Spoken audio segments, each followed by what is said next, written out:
welcome to Education 3000. I am Noemi Paiman, the founder of Education 3000, and welcome to our super series of videos on P3000 or Education 3000. Hello, Dave. Hi, Naomi. Hi, everybody. I'm David Fegan, the International English Program Coordinator at Education 3000. This is video number 16 in our Level 1 series of videos co-recreating education. We're looking at the 7 Petal schools.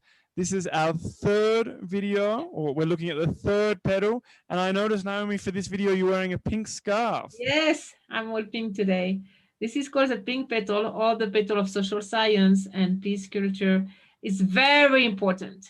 Before we do anything in school, the emotional issues, the emotional balance has to be attended.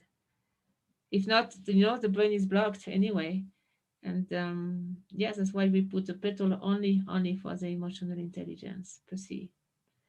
Let's see if the picture. Yes, I have the pink pictures. Oh, and by the way, Dave, if you don't like pink, some countries they don't like pink really, like Middle East, Bolivia. We use orange, like this little girl here. I didn't introduce to you. She's Anka and Anku, and they are little avatars. We have a novel with them because they are doing their own school. And Anku quit school, and there is a drama, and there is a suicide, but the girl didn't commit suicide. But there's a whole story, and Anka wears this orange dress, and the pink petal can be orange as well. It doesn't matter at all. And by the way, in the novel, it's true. In the novel, one friend of Anku wanted to commit suicide, and it's a big issue: suicide, depression, bullying are really big issues in many schools, and sometimes it's kind of covered up. But we have to attend that. That's why we decided, yes, we have to do the pink petal and to prevent all that and make sure all the kids, all the students, and the teachers, the parents are happy and they have this positive attitude. So let's see, pink petal. We do a little review, maybe. Yeah, so again, for those of you tuning in, maybe for the first or second time, the 7 Petal Schools for Peace is a cutting-edge, comprehensive, and dynamic educational proposal created by Education 3000. It presents 7 petals or 7 pedagogical areas for the harmonious development of the human being and for a durable peace culture. So we're currently looking now at each of those different petals or pedagogical areas. Yes, let's go to have a small review. Dynamic. You see, this word is very nice because everything we do with the 7 Petal School and Education 3000, Education with 3O, is dynamic. It's always on the move and it's always adapting itself and creating and co-creating new tools and new ideas and new activities. This is fundamental. If you want to help with the education system or education dynamic, it has to be dynamic. That's the way it is. So let's review quickly the petals. Yeah, so the blue petal, which we've done a video already on the blue and the yellow. The blue, physical and kinesthetic development. The second one, the yellow petal, articulated cognitive development, sorry. So the petal we're looking at today, the pink petal or the orange petal, social and multicultural development, peace culture, and emotional intelligence. Yes, definitely. The white petal is aesthetic development, arts, geometry, and bioarchitecture. After that, the green petal, we couldn't do anything else but ecological development, or it couldn't be anything other than, ecological development and clean energy systems, very important in the environment. The red petal, hands-on development and applied sciences, sorry. And the 7th petal, personal development and self-sciences. Yes, know thyself. And by the way, the purple and the pink, sometimes they go together. So this is our beautiful social and multicultural development, peace culture, and emotional intelligence. And see the architect here, he put a nice, he drew a nice teepee, like this Indian tent. and they put some pyramids here. And if you are an architect and or if you love architecture, you can do many beautiful things here. They have a circus here in the blue petal. That's So what I really like. creating the optimum environment, right? With our Yes, structures. yes, yes, yes. And we've mentioned Daniel Goleman before, but just to remind our viewers, why do we like Daniel Goleman so much, Naomi? He's the first one, and that's 20 years ago, who proved and he wrote books and he had so much research done on that the emotional quotient is more important than intellectual quotient. There was a time when everything was intellectual quotient. Oh, your kid is 120, 130, 140. And that was like a race on who is more intelligent.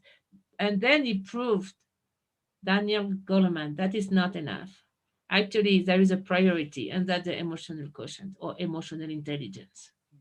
And that's a great gift, I would say, he gave to education. So now even some countries like Argentina, they have the emotional intelligence in the curricula of all the schools, and that by the law of education of the country, they have to incorporate emotional intelligence. So that's very good. And I'm very happy about that.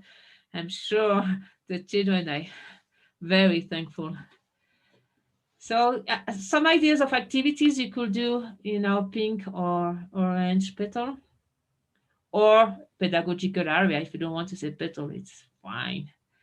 Cooperative activities to do many things together, to know how to work in team, definitely. And this will help you a lot when you grow up and you work or in your family life, professional life, how to know how to cooperate. And we can include no competitive games to learn the And skill we of can, sorry to cooperation. cut you off, Naomi. We can also see that these photos as well, like they're, a range of different cultures. Education 3000 is across, 5 continents. So these are not necessarily like just techniques or strategies or educational ideas for one culture. These are adapted to the whole world. It's an The whole international world. network. And recognize your own culture and recognize the culture of the other person, both. So this is part of the pink petal, multiculturalism, with a lot of activities, exchange, and it can be by Zoom or digital exchange. It doesn't have to cost anything, especially now. We are doing these videos after 2020. Now it's 2021. So we learn a lot about exchange and recognize each other. And that way we have peace culture all around the world. Yeah, that's exciting actually. And it's an And we will international talk proposal. more about that. This, Let's the go. Seven Yeah, Petal go ahead. Schools international proposal. So peace culture and non-violent communication, Naomi, why are these so I, important? they are the pillars of this petal. And two things. To every children to know about no violent communication, and the same for the teachers and parents. That way you can express yourself or ask for something without getting angry or without being violent or without shouting and shooting in some countries, sorry, and without hurting yourself.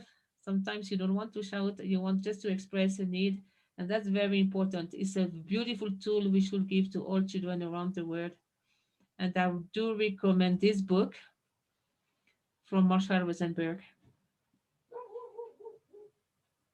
And these resources are on our website. The descriptions are below for our website, YouTube, all of that. We'll remind you again at the end of the video. And this book is called Nonviolent Communication. And it's a base. I mean, it was the first person to talk about that, and you put it on the table around the world. And this book is still a huge, it's a reference. You can see how to talk to your girlfriend, how to talk to your boss, and how to talk to your kids. So I do recommend definitely. And look, these children, I don't remember if I showed you this picture before. They are 3, 4, and 5 years old. This is a kindergarten in Chile, in mining region. and they all have non-violent communication every morning before they go to classes or to whatever activities they have. And I thought, what? 3 years old? How can you put them together? I was present. I took the picture. That's why it's not very good. This is a joke. So, and I thought, no, how can they put the kids together? It's going to be a mess. And no, not true. They were picking the mandala, then they were doing, here they are doing their listening exercise. It's called listening round. So they all talk about usually emotional issues. If they are sad, if they are happy, the other kids, they listen, they know how to listen perfectly. The teachers, they don't say not a word. I mean, they listen with a lot of respect.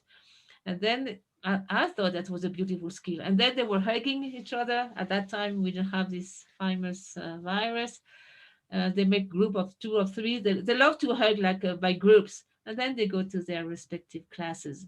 So this is an example that it's and I mean, it's not only recommendable, it's feasible, and the results are tremendous, because then this is a habit you have for your whole life. Remember, if you have a habit before 7 years old, 7, this habit will last forever in your life. So what a gift for the children. Now I get emotional. No more. It's a pink petal, so I can be emotional today. You But can always, always I be always see the emotional. vision. No, what this will bring in the future to what this will lead to a culture of peace, a society much more fair and in peace. Sorry, I cut you off. Nothing, nothing important. So ancestral pedagogy. What? Explain, Yeah, this is please. part of the pink petal or orange petal, to honor the ancestors, to know your lineage, and to have this beautiful respect for your culture and your ancestors. And that thing in many countries, this is part of the culture. It's just to recuperate that inside the school.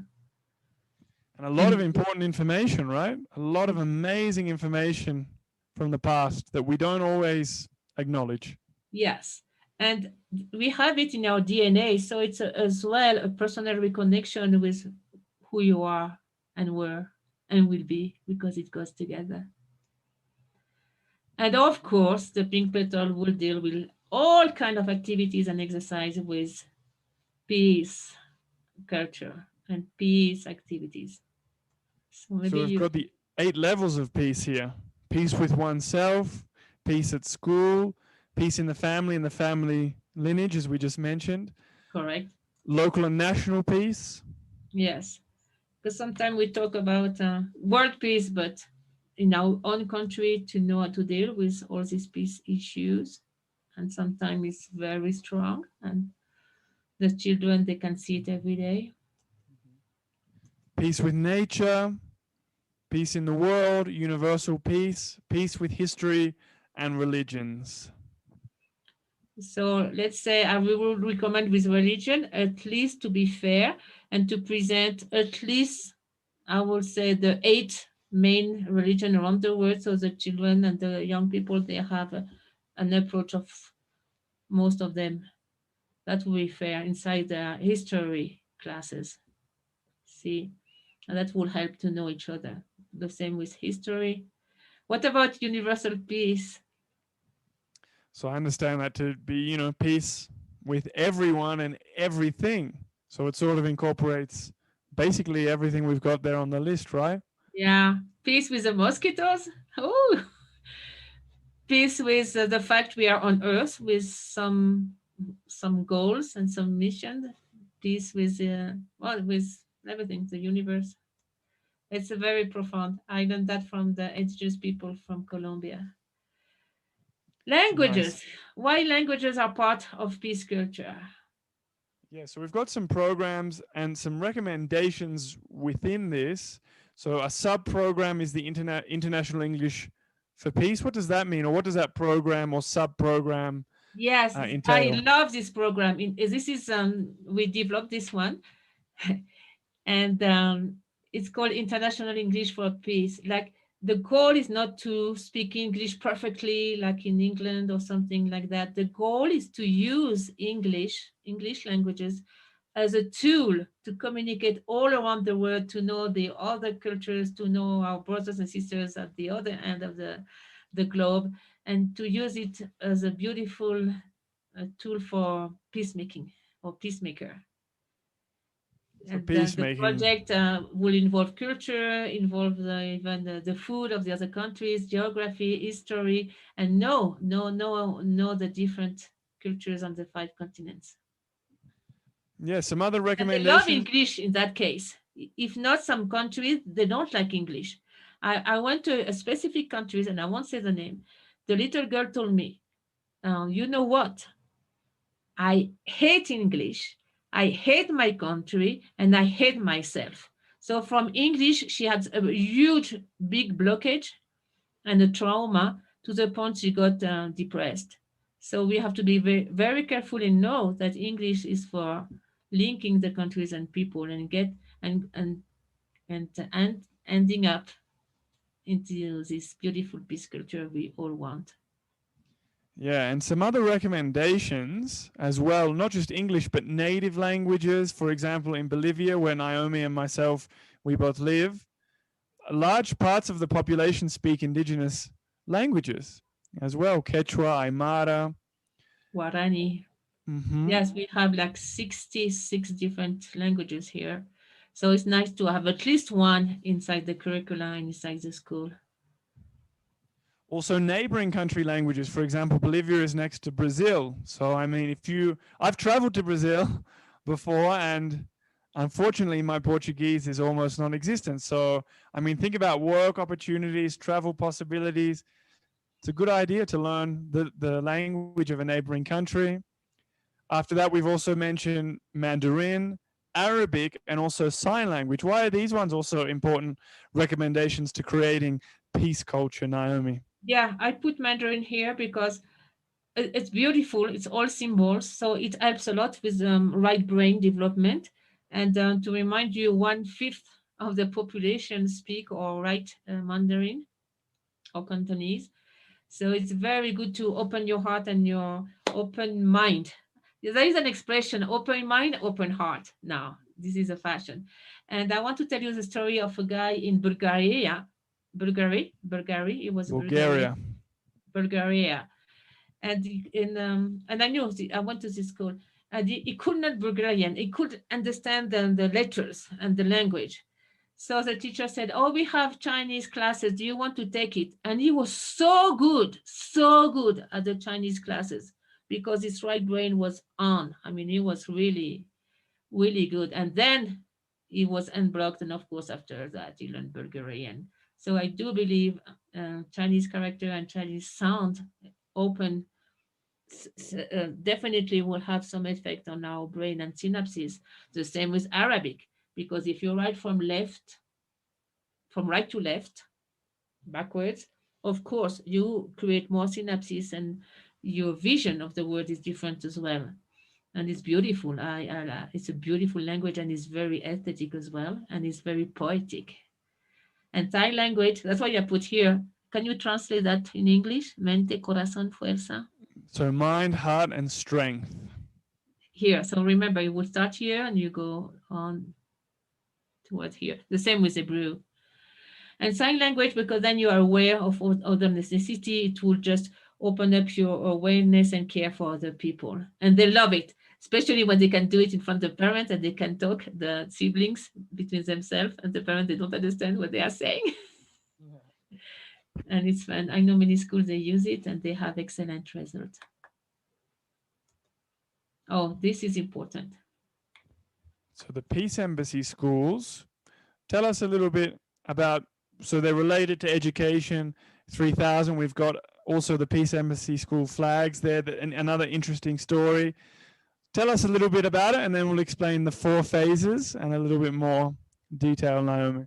Yeah, it's a program we started a couple of years ago with Mexico, the Mexican teams, they started, and with excellent results. So the old school will take the program, and that is the phase, and you can comment if you want on that. Yeah, so the 4 phases: diagnosis.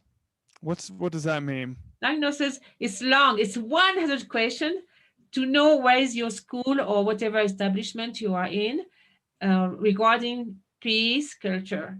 So you can know exactly where you have your good points and weak points, and then it helps you to make your program after that because you know where some areas are lacking of actions or specific things we could do toward peace culture. It's a very long diagnostic or test. And then we've got startup. And what does that involve? Then Startup. we have the flag, and we make sure everybody is agreeing, and we make peace visible. So there is a mural of peace, and there is some phrases of peace, and festival of peace, and movie of peace. So you switch the culture of violence to peace culture, and it's visible. Nice. And something I like that you were explaining to me before, Naomi, about the flags. Here. So it's international. So we've got the world. But what about the middle? What's interesting about the middle, and what does it This flag signify? is versatile, the meaning you can change. I mean, we ask people to change the center and to put your own symbol or your own cultural drawing or symbols that's really you. And I never seen a flag when you can change the center. Yeah, so it's international, this international proposal, but with a local focus as well. Important to never forget that, right? Yeah, that's why, for instance, this is what we have in Bolivia. So at the middle, in the middle, we put, it's called chacana because it's a very important symbol here. And that way we know it's our flag, our peace, international peace flag, but in Bolivia. So you are proud of your own culture as well. And then around we put peace in many languages. So we know we are one word. Cool. Oh, Very thank cool. you. But going back, we're going to look at just the last couple of steps there in the process of the Peace Embassy schools. Yeah, we have two more. Yeah, so after the diagnosis and startup, we've got phase 1, a 1-year program, and then phase 2, consolidation. Yeah, and in 1 year, you can really reduce, for instance, bullying to almost zero. You can feel, even you enter the place and people say, oh, something is happening here. And you enter, and then first the school, then the family, and the neighborhood. They said, no, here, this is a culture, here it's peace. So the store, everybody's helping after that. And that way you spread our beautiful peace culture. And then you can make a couple of videos on the local TV, you can talk on the radio, and then it's like a fashion, you see, and it's contagious. It's called reversing the culture from violent culture to peace culture. And yeah, it's an entire it's a commitment from the entire educational community to being peace ambassadors and carrying out the plan, the action plan, to its conclusion, and then we will see the results. Yeah, and everybody is involved. If not, it doesn't work. Or it's harder, I would say. So, all of these sort of resources we've looked at. For more information, you can check out below in the description our YouTube, our website, lots and lots and lots, 21 years of work now there. Get in contact with us via, on Facebook or via Gmail as well. And thank you very much. So that was our third petal. We're going to look at the white petal in the next we go to the video. white petal. Very beautiful about it's beautiful heart, beauty, geometry, and bioconstruction. So see you there. Thanks, Naomi. Thank you, everybody. Check out our next video and check out all of the resources. Get in touch below in the description. Bye-bye. See you.